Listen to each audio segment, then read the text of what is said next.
चलिए अब मनुष्य के रेस्पिरेटरी ट्रैक्ट को डिटेल में देखते हैं। हवा से ऑक्सीजन नेजल कैविटी या ओरल कैविटी या दोनों से अंदर लिया जाता है।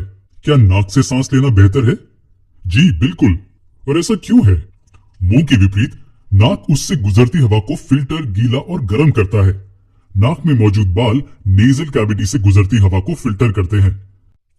नॉस्ट्रल्स में मौजूद बाल में डस्ट पार्टिकल्स और कीटाणु फंस जाते हैं और नाक में सर्कुलेट होता ब्लड हवा को गर्म करता है और नॉस्ट्रल्स में मौजूद म्यूकस से ये गीली की जाती है। तो याद रखिए कि मुंह की बजाय नाक से सांस लेना हमेशा बेहतर होता है। इन दोनों पॉइंट से ऑक्सीजन अंदर लेने के बाद ये फेरिंग्स तक पहुंच जाता है।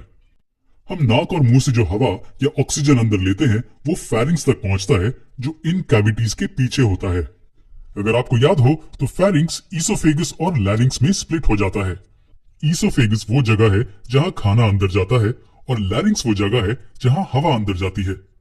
खाना ईसोफेगस से पेट तक जाता है और फिर स्मॉल इंटेस्टाइन में जाता है जहां डाइजेशन होता है। लेकिन रेस्पिरेटरी ट्रैक्ट को समझने के लिए हम इस पार्ट में इंटरेस्टेड हैं, लैरिंग्स और उसके बाद के पार्ट्स। लैरिंग्स शरीर का वॉइस बॉक्स भी है क्योंकि इसमें वोकल फोल्ड्स होते हैं जो स्पीच की साउंड को प्रोड्यूस करते हैं और हमें हमारे आवाज को मॉड्यूलेट करने देते हैं। लैरिंग्स में थायराइड कार्टिलेज भी होता है जो बाहर की ओर बढ़ती है और कभी कभी इसे एडम्स एप्पल भी कहा जाता है। ये सबके पास होता है लेकिन ये ज्यादातर पुरुषों में प्रोमिनेंट होता है। तो नेजल कैविटी, फेरिंग्स और लैरिंग्स मिलकर अपर रेस्पिरेटरी ट्रैक्ट बनाते हैं। और लोअर रेस्पिरेटरी ट्रैक्ट के बारे में आपका क्या कहना है? लैरिंग्स के बाद हमारे पास ट्रैकिया है जिसे आमतौर पर विंड पाइप भी कहा जाता है। इसमें ये सी शेप रिंग्स के कार्टिलेज एम्बेडेड होते हैं। ये लगभग 16 से 18 होते हैं और अगर आप अपनी चिन ऊपर उठाएं तो आप इन्हें अपनी उंगलियों से महसूस कर सकते हैं। अब हम एक इंटरेस्टिंग पार्ट पर आते हैं। इस पॉइंट पर ट्रैकिया दो हिस्सों में स्प्लिट हो जाता है।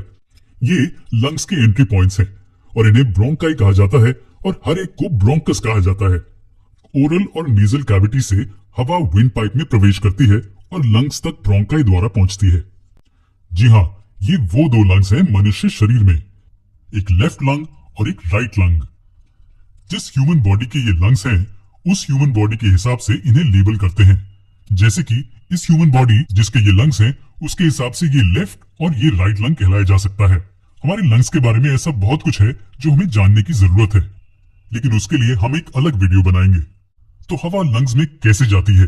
जैसे कि आप देख सकते हैं ये ब्रोंकाई आगे चलकर छोटे ब्रोंकियोल्स में स्प्लिट हो जाती है। ट्रैकिया दो ब्रोंकाई में स्प्लिट हो जाता है और हर एक ब्रोंकाई आगे छोटे ब्रोंकियोल्स में स्प्लिट हो जाती है। इस स्ट्रक्चर को ब्रोंकियोल ट्री भी कहा जाता है। इसे शाखाओं के साथ एक पेड़ के रूप में सोचिए जिसे उल्टा कर दिया है। ट्रैकिया पेड़ की ट्रंक की तरह होती है और फिर ये ब्रोंकियोल्स के रूप में बाहर निकलने लगते हैं। लेकिन ब्रोंकियोल्स के अंत में क्या होता है? अगर हम इस रीजन में जूम करें तो हमें एयर सैक्स के छोटे गुच्छे दिखेंगे जिन्हें एल्वियोलाई कहते हैं। जी हाँ, ये अंगूरों के गुच्छों जैसे दिखते हैं और इन्हें एल्वियोलाई कहा जाता है। एल्वियोलाई के बहुत करीब ब्लड कैपिलरीज होती हैं जिनसे ब्लड बहता है। तो एल्वियोलाई से ऑक्सीजन ब्लड में भेजा जाता है जो फिर दिल तक जाता है और फिर इसे पूरे शरीर में सर्कुलेट करता है। और उसी समय कार्बन डाइऑक्साइड जो कि वेस्ट बाय प्रोडक्ट है वो ब्लड के द्वारा एल्वियोलाई को ट्रांसफर किया जाता है। यहाँ गैसेस का आदान प्रदान होता है। ऑक्सीजन ब्लड में भेजा जाता है और ब्लड से कार्बन डाइऑक्साइड एल्वियोलाई को भेजा जाता है। कार्बन डाइऑक्साइड फिर ट्रैकिया से ब्रोंकियोल्स तक ब्रोंकाई ट्रैवल करता है और ओरल या नेजल कैविटी से बाहर निकल जाता है। तो इस तरह से ऑक्सीजन वातावरण से इनहेल किया जाता है, फिर एल्वियोलाई तक जाता है, फिर ब्लड में जाता है और फिर कार्बन डाइऑक्साइड एक्सहेल किया जाता है।